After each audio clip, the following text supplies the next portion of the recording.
As I draw, I pay attention while rounding off the sharp corners, allowing new connections to form and energize my goals.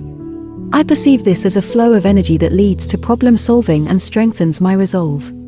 By repeating positive affirmations, I communicate with my subconscious, creating new neural pathways in my brain, promoting neuroplasticity. This brainwashing technique empowers me to rewire my mind, making my objectives a reality.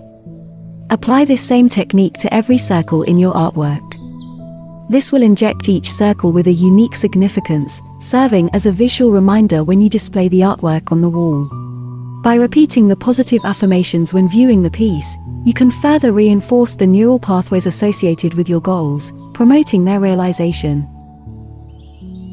When we focus on positive thoughts while rounding off corners, we activate the parasympathetic nervous system, which helps to reduce stress and promote healing.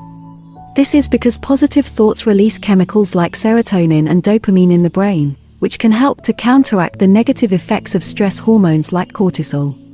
In addition, when we engage in the act of rounding off corners, we are activating different parts of the brain, including the prefrontal cortex, which is responsible for decision-making, problem-solving, and emotional regulation. By practicing neurographic art regularly, we can strengthen these neural pathways and create new habits of positive thinking and emotional regulation. Over time, these new habits can have a profound impact on our overall well-being, as research has shown that our thoughts and emotions play a significant role in our physical health.